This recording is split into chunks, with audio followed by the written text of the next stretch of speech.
First అబ్బాయి అండి మీకు? ఫస్ట్ అమ్మాయి అండి. అమ్మాయా? అమ్మాయి పేరేంటి? అమ్మాయి పేరు అనూష. మ్హూ. మా అమ్మాయికి పేరు పెట్టింది కూడా ఎండమూరి వీరేంద్రనాథ్ పెట్టారు. అట్లాగా? తన నవల్లో హీరోయిన్ పేరు అనూష. అప్పుడు ఆ టైంలో మేము పల్లకిలో టైంలో పుట్టిందండి. ఆ మరణ మృదంగం సీరియల్ అప్పుడు ఆ టైంలో వచ్చేది. దాంట్లో హీరోయిన్ పేరు అనూష. అందుకని మా అమ్మాయికి ఆ పేరు పెట్టమని వీరేంద్రనాథ్ చెప్పాడు.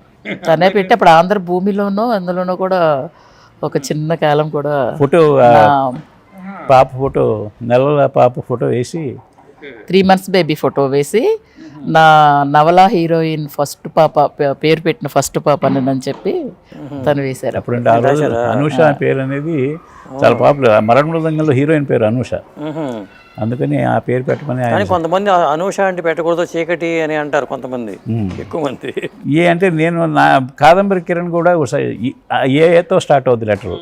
అంటే నెంబర్ 1 కాబట్టి ఇది పెట్టమని అతను కూడా కిరణ్ కూడా సజెస్ట్ చేశారు, అనూష అని. అందుకని మరి అబ్బాయి పేరు ఏం పెట్టారు? శ్రీహర్ష. దాని వెనకాల ఏమైనా కథ ఉందా? ఏం లేదండి. దాని మీద కథ. శ్రీ అంటే నాకు ఇష్టం.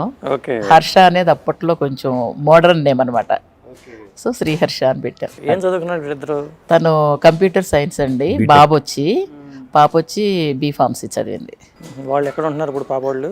పాప వాళ్ళు ఇక్కడే ఉంటారు. APHB కాలనీ అని IDPL ఆపోజిట్లో ఉంటారు.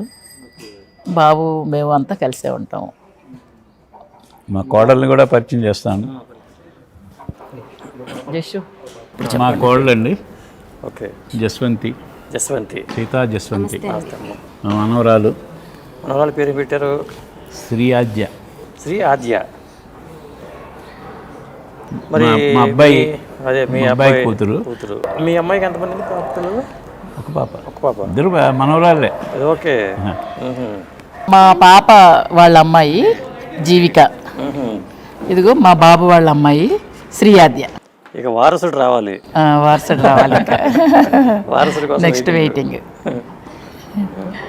ఈ ఇద్దరు మొత్తం ఎక్కడ వాళ్ళండి? అసలు సంబంధాలు ఎట్లా వచ్చినాయి ఇవి? మా అబ్బాయిది లవ్ మ్యారేజ్, అమ్మాయిది అరేంజ్ మ్యారేజ్. వాడిది లవ్ మ్యారేజ్. వాళ్ళిద్దరూ లవ్ చేసుకుని. ఇప్పుడు వినాయకరావు గారు, మీకు రిటైర్మెంట్ ఎప్పుడు? యాక్చువల్గా నేను రిటైర్ అయ్యానండి. అయినా ఎక్స్టెన్షన్ ఇచ్చారు. ఆ విషయంలో మా MD రాధాకృష్ణ గారికి కృతజ్ఞతలు చెప్పాలి. సీనియర్ పర్సన్ ఉండటం మంచిదని వాళ్ళు భావించి నన్ను కంటిన్యూ చేస్తున్నారు. నేను అందరి చేతుల్లో కంటిన్యూ అవుతున్నాను సేమ్ పొజిషన్లో. మీరు పుస్తకావిష్కరణ కార్యక్రమాలు అన్నింటికి వెళ్ళారండి? ఇప్పుడు మెగాస్టార్ మీద రాసిన పుస్తకానికి ఎట్లా జరిగిందండి ఫంక్షన్? ఎక్కడ జరిగింది అది? పార్క్ హయత్లో చాలా బాగా జరిగింది. చిరంజీవి గారు వచ్చారా? చిరంజీవి గారు రాలేదు, రామ్ చరణ్ పంపించారు. అంటే తను నా పుస్తకానికి నేను రావటం ఏంటి అని చెప్పి మొహమాట పడ్డారు చిరంజీవి గారు. పుస్తకం అయితే చాలా బాగుందండి, కానీ నా పుస్తకం నేను వచ్చి ఓపెన్ చేయటం ఏంటి అని చెప్పి మొహమాట పడి తను రాలేదు. వాళ్ళ అబ్బాయిని పంపించారు. ఆయన పుస్తకం చూసి చాలా హ్యాపీ ఫీల్ అయ్యారు. చాలా గ్రాండ్గా జరిగి ఉంటుంది. చాలా గ్రాండ్గా జరిగింది. అంతా దాదాపు వచ్చాను, మొత్తం అందరూ వచ్చారు. బాగా ఫ్యాన్స్ అని మొత్తం. నా పుస్తకాలు ఈ మధ్య చాలా ఎక్కువ పార్క్ హైత్లో జరిగాయి. దానికి కారణం సుబ్బరామరెడ్డి గారు స్పాన్సర్ చేశారు.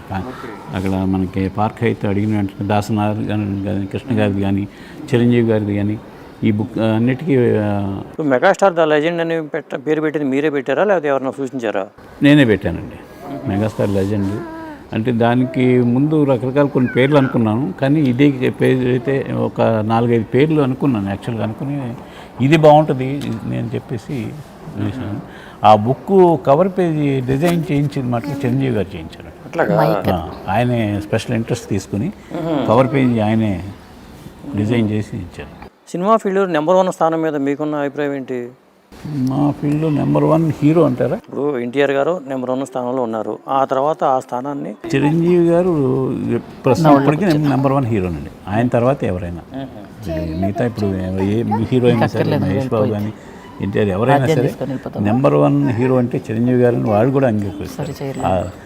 ఆయన ఉన్నంతవరకు ఆయనే నెంబర్ 1 అండి. దానిలో తిరుగులేదు. దాన్ని వాదోపవాదకు ఆస్కారం కూడా లేదు. నెంబర్ 1 హీరో ఆయన చిరంజీవి. ఆ స్థానం రావడానికి ఆయన చేసిన కృషి ఎలాంటిది? అందరికీ తెలిసిందండి, ఎందుకంటే ఏ సపోర్టు లేకుండా ఆయన వచ్చి తనంతటా స్వశక్తితో ఆయన పైకి ఎదిగాడు. డ్యాన్స్లో ఆ రోజు బిగినింగ్లో డ్యాన్సులు అంటే ఒక రకంగా ఉంది, డ్యాన్సులు ఫైట్లో ఒక రకమైన ఒక ఊపు తీసుకొచ్చి దానికి మంచి క్రేజ్ తెచ్చిన వ్యక్తి చిరంజీవి గారు. అలాగే ఆర్టిస్ట్గా కూడా అద్భుతమైన సినిమాలు చేశారు. కేవలం చిరంజీవి గారు అంటే డ్యాన్స్లు ఫైట్లనే కాదు, అద్భుతమైన సినిమాలు ఆర్టిస్ట్గా విజేతలో కానీ, ఆపద్బాంధవుడు కానీ, శుభలేఖ కానీ, ఇలాంటి సినిమాలు ఆయన ఏరుకోరి, అంటే రుద్రవీణ తన సొంత బ్యానర్లో చేసిన ఫస్ట్ సినిమా కూడా రుద్రవీణ. ఆ సినిమా ఎందుకంటే ఆయన అప్పటికి కమర్షియల్ స్టార్గా నెంబర్ 1 పొజిషన్లో ఉన్నాడు. సొంత సినిమా పెట్టినప్పుడు ఇంకా డబ్బులు సంపాదించాలనే ఉద్దేశంతో కాకుండా ఒక మంచి సినిమాని అందించాలనే ఉద్దేశంతో నేను రుద్రవేణ సినిమా తీశాను. అట్లాగే బాగా ఆర్టిస్ట్గా ఇది ఉన్న టైంలో ఆపద్బాంధవుడు చేశాడు విశ్వనాథ్ గారితో, శుభలేఖ చేశాడు. ఇలాంటి సినిమాలన్నీ చేసి ఆర్టిస్ట్గా కూడా మంచి పేరు తెచ్చుకోగలరు. లియో ఎంటర్టైన్మెంట్ ఈ ఛానల్ని ప్లీజ్ సబ్స్క్రైబ్ చేయండి, షేర్ చేయండి, లైక్ చేయండి. Please subscribe to Leo Entertainment. Please subscribe to Leo Entertainment YouTube channel. Subscribe Leo Entertainment Channel. Leo Entertainment. Please subscribe this channel. Hi, నేను ఆనంద్ రంగానే. Please subscribe to Leo Entertainment. ఇలాంటి interesting videos కోసం తప్పకుండా మా ఛానల్ని subscribe చేయండి.